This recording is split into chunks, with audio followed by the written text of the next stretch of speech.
आजादी पर बयानों से विवाद।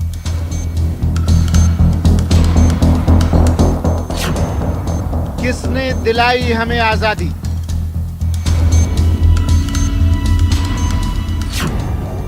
कंगना के बाद नेताजी की बेटी बोली,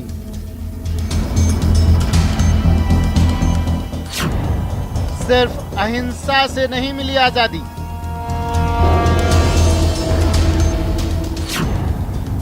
चौहत्तर साल बाद आजादी पर विवाद।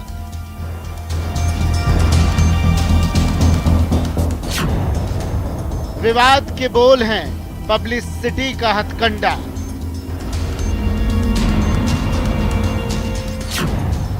कटघरे में आजादी।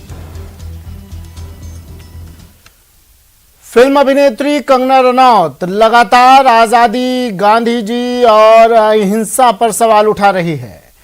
कंगना ने पहले कहा कि आजादी भीख में मिली थी और वो असली आजादी नहीं थी। आजादी 2014 में मिली थी। कंगना ने अहिंसा के मंत्र का भी मजाक बनाते हुए कहा कि एक और गाल आगे करने से आपको भीख मिलती है, आजादी नहीं। इधर नेताजी सुभाष चंद्र बोस की बेटी अनीता बोस ने कहा कि सिर्फ अहिंसा की नीति से आजादी नहीं मिली थी। नेताजी और INA यानी इंडियन नेशनल आर्मी की कार्रवाइयों ने भी भारत की आजादी में योगदान दिया है। उन्होंने महात्मा गांधी और सुभाष चंद्र बोस दोनों को ही आजादी का महान नायक बताया। अनीता बोस ने कहा कि लाखों भारतीयों ने आजादी की लड़ाई में योगदान दिया था। सवाल यह कि आजादी के 74 साल बाद विवाद क्यों उठाए जा रहे हैं? जिस अहिंसा के मंत्र पर दुनिया कायल है, उस पर कंगना बार बार क्यों निशाना बना रही है? इसी मुद्दे पर आज करेंगे चर्चा।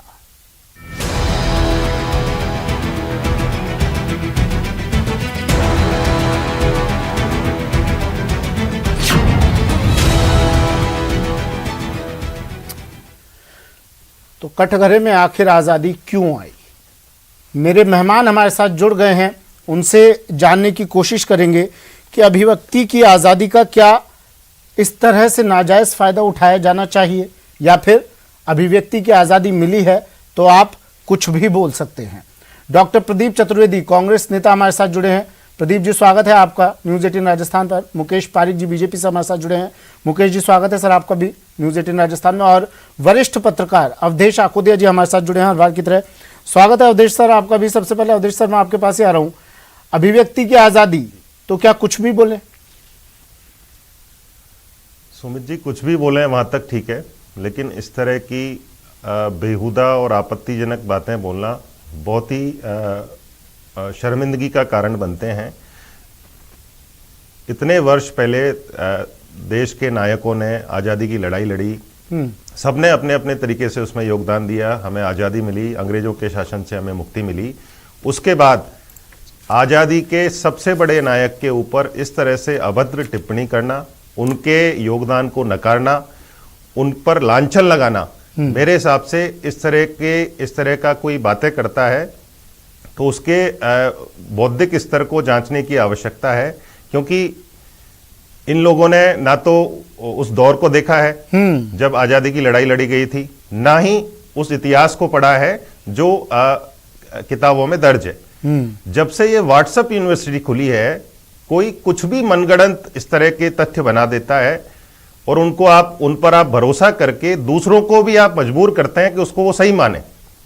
अब वो क्यों कर रहे हैं? क्योंकि ना तो उन्होंने पार्टिसिपेंट किया आज़ादी की लड़ाई में, ना उसके इतिहास को पढ़ा। अब इस तरह की बातें करके वो क्या हासिल करना चाहती हैं और क्या साबित करना चाहती हैं? क्योंकि वो एक सेलिब्रिटी हैं, क्या वो प्रचार पाने के लिए इस तरह की हरकतें कर रही हैं, तो उनको नजरअंदाज करना चाहिए।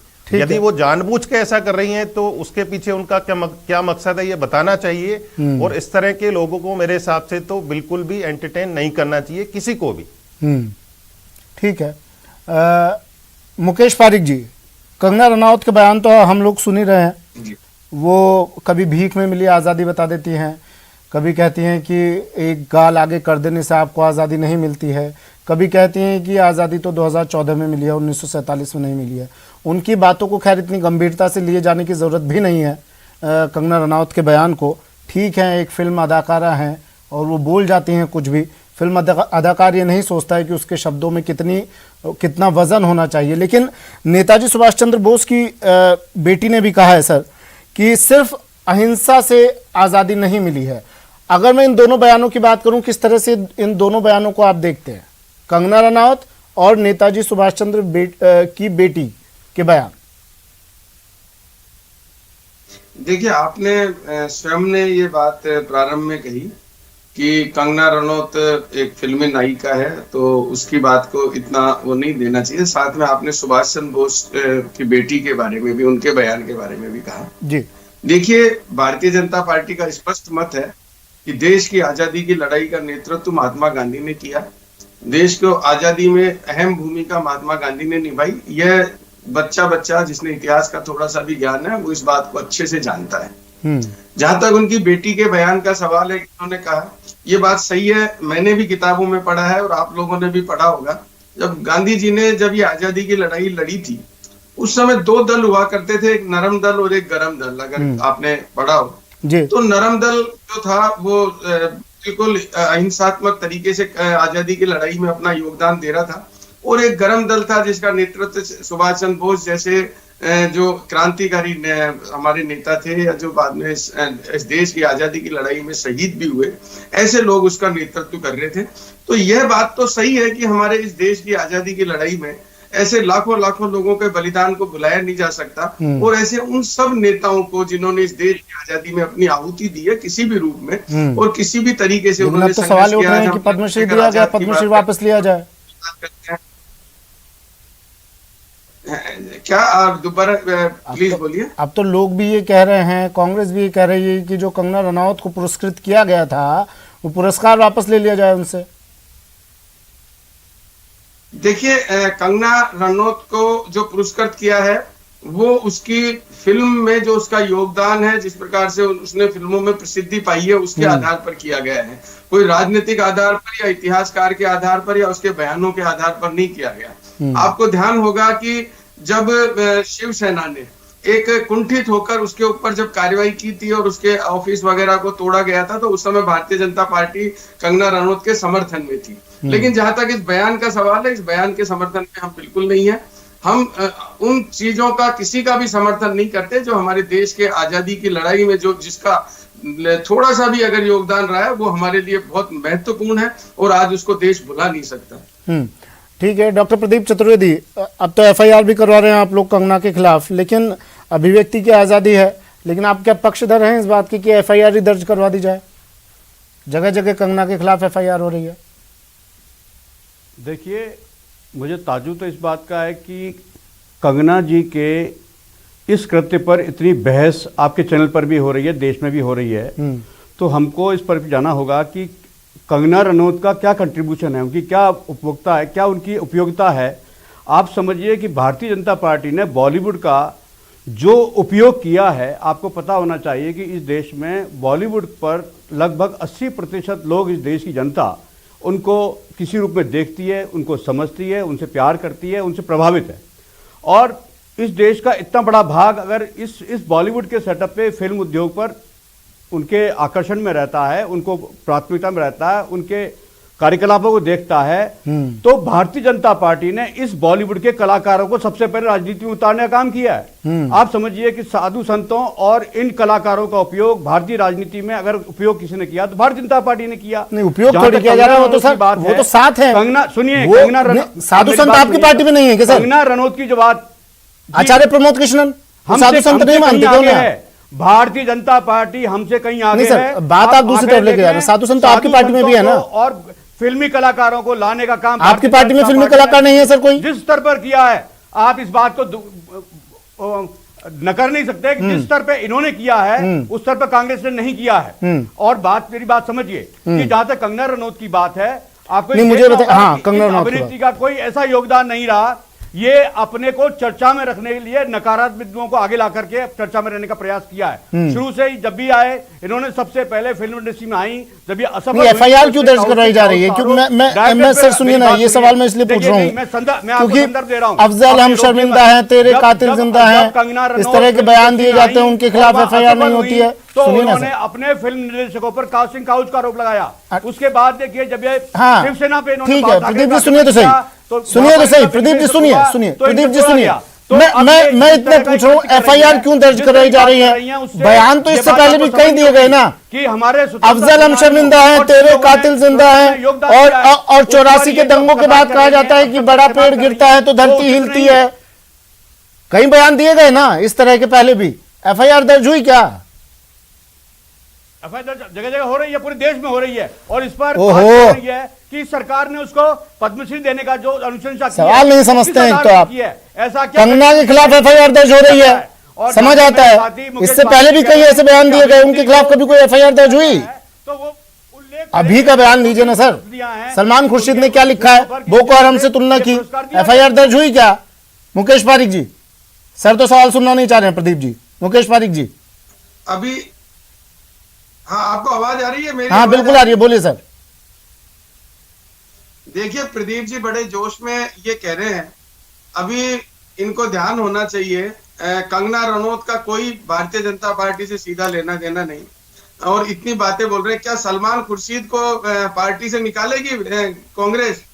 आप जब बयान की बात करें तो कृपया करके आप उसी तक सीमित रहे। आप भारतीय जनता पार्टी की अगर बात करते हैं तो भारतीय जनता पार्टी के किसी भी नेता ने कभी भी कोई जो देश हित की बात हो, लेकिन मुकेश जी आपकी पार्टी तो है जो कंगना रनौत को सुरक्षा दे देती है। लेकिन आपके नेता- ठीक है प्रदीप जी, आपसे सवाल पूछता हूँ, आप जवाब नहीं देते हैं, मैं आ रहा हूँ आपके पास। प्रदीप जी मैं आ रहा हूँ।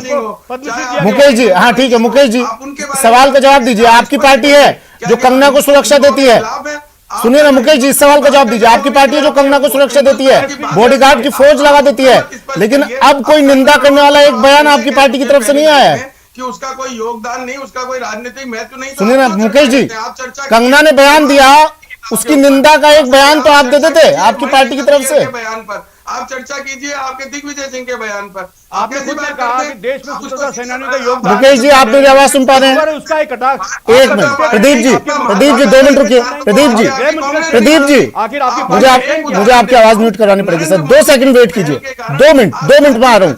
मुकेश जी सुनिए सर, मुकेश सर सुनिए, 2 मिनट। मुकेश सर आवाज नहीं पहुंच रही है आप तक? मेरी आप तक आवाज नहीं पहुंच रही है क्या सर? मुझे इतना बताइए, आपकी पार्टी कंगना को सुरक्षा देती है, लेकिन आपकी पार्टी कंगना के बयान के खिलाफ निंदा नहीं करती है। आपकी आवाज कोई बयान, आवाज नहीं आ रही आप तक? पीसीआर मैं फिर से कनेक्ट हो रहा हूं आपसे। आपकी आवाज नहीं आ रही है, आवाज। ठीक है मैं रिकनेक्ट करवाता हूं आपसे। प्रदीप जी आपकी आवाज नहीं आ रही। हाँ ठीक है, मैं फिर से आ रहा हूं। प्रदीप जी बयान, अब आपकी पार्टी की बात कर लेता हूं मैं। राशिद अल्वी ने कहा जय श्री राम कहने वाले राक्षस हैं। कहा सर, कोई एफआईआर दर्ज हुई, कोई कार्रवाई की गई आपकी तरफ से? राहुल गांधी ने कहा हिंदू और हिंदुत्व अलग अलग है, विचारधारा अलग अलग है, और ये मुसलमानों और सिखों को मारने वाली विचारधारा है। कहा या नहीं कहा?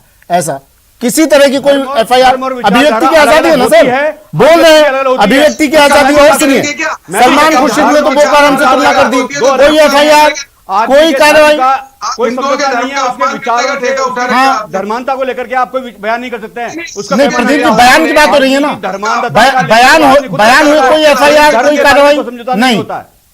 भारतीय जनता पार्टी किसी धर्म के खिलाफ कोई बयान नहीं देती, लेकिन लगातार कांग्रेस के नेता हिंदू धर्म के खिलाफ लगातार बयान देते हैं। ठीक है मुकेश जी मैं आ रहा हूं, अगर आपके पास मेरी आवाज आ रही तो मैं 2 मिनट में आ रहा हूं। अवधेश आपको दिया सर, मैं आपके पास आ रहा हूं पहले। अवधेश आपको दिया सर, ये बयानबाजी सिर्फ सुर्खियों में बने रहने के लिए है क्या? बड़े बड़े राजनेता, अदाकार, अदाकारा और अभिनेता अब इस लाइन में खड़े हो रहे हैं। ठीक है, हम अगर फिल्मों में ना सही, कैमरे में के सामने हमें काम नहीं मिल रहा है तो 2 लाइन बोल देते हैं, कैमरा हमारे पीछे आ जाएगा। बिल्कुल सुमित जी, देखिए जिस तरह के बयान दिए जाते हैं, और चूंकि ये इस तरह के मामले होते हैं, कानूनी रूप से इस पर कोई बहुत बड़ी सजा बनती भी नहीं है। तो मुकदमे दर्ज होते हैं, उन मुकदमों का क्या हश्र होता है ये भी पता करना चाहिए सबको।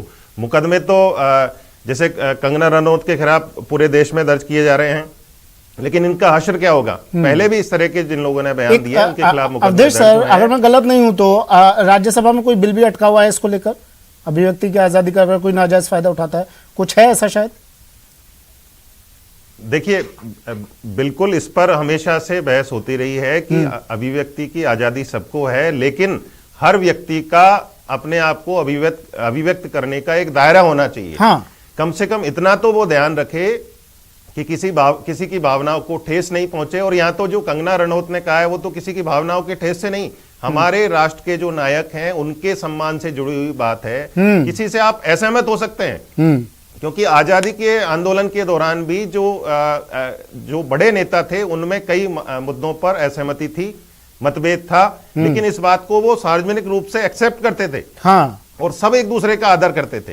अब जिस सुभाष चंद्र बोस और महात्मा गांधी के बीच में कंगना रनौत ने जो विवाद पैदा करने की कोशिश की है, तो महात्मा गांधी को, मोहनदास करमचंद गांधी को जो महात्मा नाम दिया वो तो सुभाष चंद्र बोस ने दिया था खुद ने।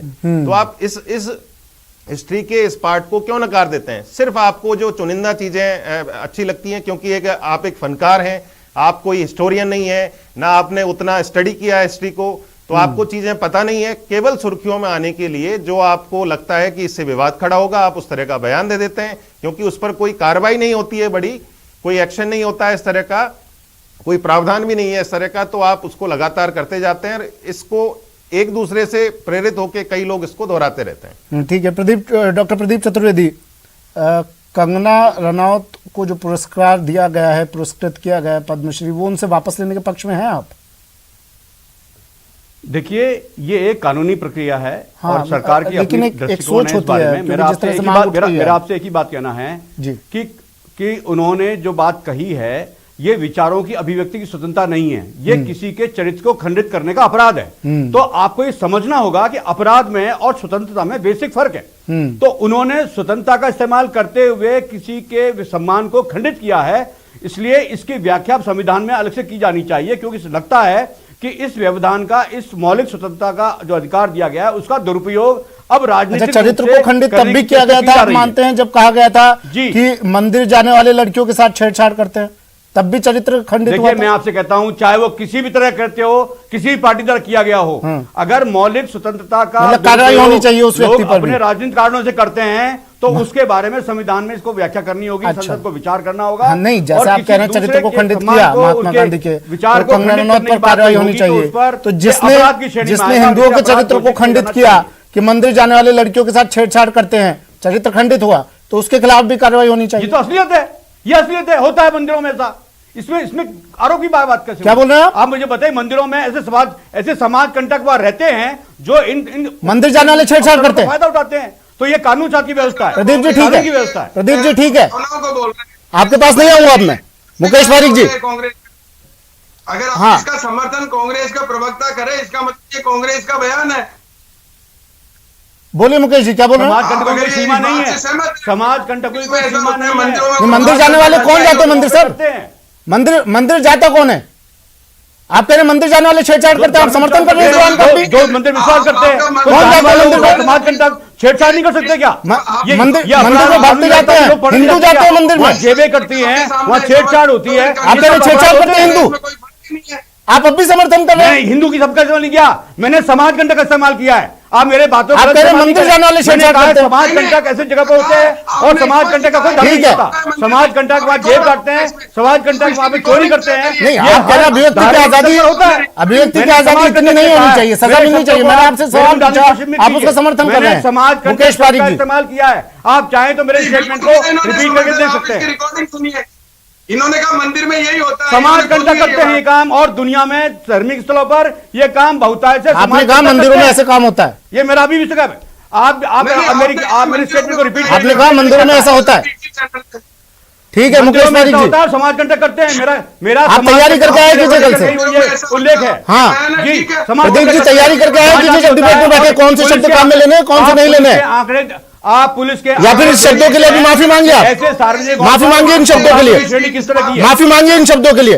प्रदीप जी माफी मांगिए इन शब्दों के लिए। बिल्कुल नहीं, तब मैंने आप समाज नहीं कंटक इस्तेमाल किया है और ठीक है, समाज मुकेश- कंटकों ने ही ये काम किया प्रदीप जी, है और आप समाज नहीं कंटक बोलेंगे। करते हैं। प्रदीप जी, मैंने प्रदीप समाज जी, ठीक है, कंटकों आप नहीं के लिए बोलेंगे। शब्द इस्तेमाल किया प्रदीप है। जी का साउंड डाउन। आप मेरा स्टेटमेंट मुकेश जी, वापस देख प्रदीप जी, आप लीजिए, नहीं मैंने बोलेंगे। समाज मुकेश कंटक जी। इस्तेमाल किया है। मुकेश जी बोलिए।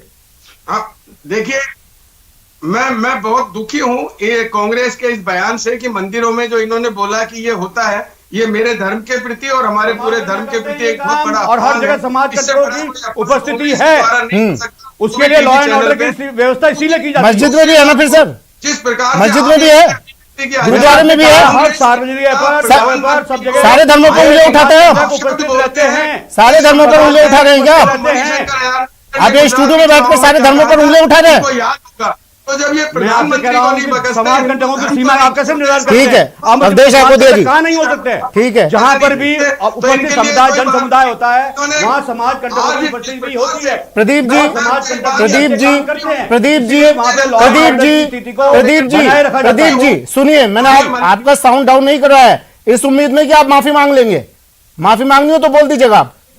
मैंने समाज कंटकों की मुकेश तरफ पारिक बात जी, कही है। नहीं नहीं और नहीं, मैंने आपने कहा मंदिर जाने वाले, नहीं आपने कहा मंदिरों में ऐसे काम होते हैं। मुकेश पारिक जी, देख लीजिए मेरा स्टेटमेंट। मुकेश पारिक जी, क्या बीजेपी, हाँ ठीक है प्रदीप जी, मैं आपके पास नहीं आ रहा हूं। मुकेश पारिक जी, बीजेपी कंगना रनौत के साथ है या उसके खिलाफ है?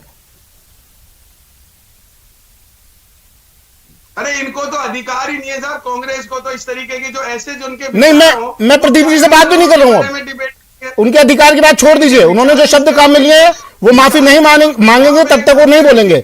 आप बताइए बीजेपी कंगना के साथ है कि खिलाफ है? के खिलाफ है इनका। आप मानते हैं सिर्फ पब्लिसिटी के लिए कंगना इस तरह के बयान दे रही है? के लिए किसी के धर्म का अपमान कर देंगे, मंदिरों का अपमान कर ठीक है, वो छोड़िए, जो मुद्दा है उस पर रहते हैं। क्या आप कंगना के साथ है कि खिलाफ है? आपको लगता है कंगना सिर्फ पब्लिसिटी के लिए इस तरह के बयान दे रही है?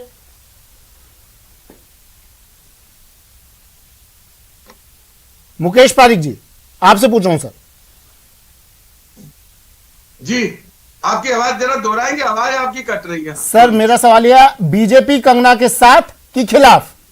आपको लगता है कंगना पब्लिसिटी के लिए बोल रही है सर? आपकी आवाज नहीं आ रही है, आवाज। ठीक है, अवधेश आकोदिया जी। मेरी आवाज आ रही है आपको? ठीक है सर, ये सवाल मैं पूछता हूं तो आवाज नहीं आती है। अवधेश आकोदिया जी, वक्त की कमी है, अहिंसा के मंत्र का मजाक बना दिया जाता है, गांधी नेहरू पर सवाल उठा दिया जाता है, ये भी नहीं सोचा जाता है कि कितनी शहादत उस वक्त पर हुई है आजादी की जंग जीतने के लिए। ये जो आज हम अभिव्यक्ति की आजादी का राग अलापते हैं ना, ये उन्हीं लोगों की वजह से मिली है जो उस वक्त पर जंग आजादी में कूदे थे अपना परिवार छोड़कर, और उनका आज मजाक बनाया जाता है।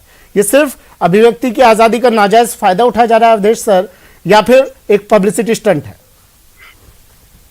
बिल्कुल, देखिए इसमें दोनों चीजें हैं, क्योंकि हमारे यहाँ पर बोलने की आजादी है और इस तरह के बयान देने पर कोई तो किस तरह की कार्रवाई इन पर होनी सख्त चाहिए सजा या का- हो सकती है, ये भी बताइएगा साथ में। अब आपको आ रही कोई है आवाज? कोई सख्त सजा का कोई प्रावधान नहीं है, इसलिए लगातार इस तरह के कई लोग बयान देते रहते हैं जिससे उनको पब्लिसिटी मिलती है। लेकिन ये इस तरह की जो सेलिब्रिटी होते हैं, इनको ये सोचना चाहिए केवल एक अकेले व्यक्ति नहीं है, वो जिस भी फील्ड में है उस फील्ड की वजह से, उनके काम की वजह से उनके हजारों और लाखों की संख्या में फॉलोअर्स होते हैं। वो जैसा करते हैं वो लोग दोहराते हैं। कई तो इतने कट्टर उनके फॉलोअर्स होते हैं कि वो जो बोल देते हैं उनके लिए बिल्कुल पत्थर की लकीर है। तो जब आप इस तरह की बातें करते हैं तो लोगों के बीच में, अपने समर्थकों के बीच में, अपने फॉलोअर्स के बीच में भ्रम उत्पन्न करते हैं, उन्हें भी भ्रमित करते हैं। आप तो खुद भ्रमित हैं ही। जो लोग पब्लिसिटी पाने के लिए इस तरह का बयान देते हैं, उनको पता है हकीकत क्या है, उनको सच और झूठ का पता ठीक है अवधेश सर, आज क्लोजिंग कमेंट में मुकेश जी से लेना चाहूंगा। मुकेश जी, आवाज आ रही है आप तक मेरी? हाँ जी। वरुण गांधी ने कहा है कंगना के बयान को पागलपन बताया, देशद्रोह का है। वरुण गांधी ने, आप लोगों का स्टैंड क्या है बताइए। अब महात्मा गांधी की देश की आजादी को भुला नहीं सकती। महात्मा गांधी का देश के प्रति जो योगदान रहा है वो किसी से छुपा हुआ नहीं है। देश में आज जो उनका महात्मा गांधी, मैं एक शब्द बोल लूं मुकेश जी, एक शब्द बोलूं मैं, उसके बाद जवाब दीजिएगा। उस शब्द को गौर से सुनिएगा, के साथ बापू का नाम लिया जाता है, उस शब्द को गौर से सुनिएगा। हम किसी भी ऐसे बयान मुकेश जी, आप आवाज नहीं आ रही है क्या अब तक मेरी? मैं एक शब्द बोल रहा हूं, उसको गौर से सुनिएगा फिर जवाब दीजिएगा। बीजेपी ने कंगना रनौत को सुरक्षा दी थी, अब बीजेपी कंगना के साथ है, उसके खिलाफ है। बीजेपी कहां है? कंगना को सपोर्ट करती है या नहीं? क्योंकि आप ही लोग थे उसको सुरक्षा देने वाले। अगर सपोर्ट नहीं करते तो आप लोग निंदा करिए फिर। आवाज नहीं जा रही है, फिर से नहीं जा रही है। ये सवाल पूछते ही आवाज को जाने क्या हो जाता है। ठीक है, वक्त की कमी है, लेकिन आजादी कटघरे में है, या यूं कहें इन जैसे लोगों के कारण हम आजादी को कटघरे में नहीं खड़ा कर सकते। इन बयानों को इतना संजीदगी से लेना भी नहीं चाहिए। एक पुरस्कार मिला है कंगना को, अपने जमाने में शायद ले देकर एक ही पुरस्कार मिला होगा उसे, और कंगना रनावत जैसी अभिनेत्री अगर इस तरह के बयान देती है तो उसको गंभीरता से नहीं लिया जाना चाहिए। वो कैमरे के सामने अभिनय करने की आदत है, स्क्रिप्ट पढ़कर बोलती है, बिना स्क्रिप्ट पढ़े जब भी बोलती है कंगना रनावत तो उल जलूल निकल आता है, इसमें उनका दोष नहीं है। तो गंभीरता से ना लें इन बयानों को, और आजादी पर सवाल कम से कम ना उठाएं। आजादी 1947 में ही मिली है और कोई इस पर सवाल नहीं उठा सकता है। फिलहाल इतना ही। आप सभी का शुक्रिया हमारे साथ जुड़ने के लिए। दीजिए इजाजत, नमस्कार।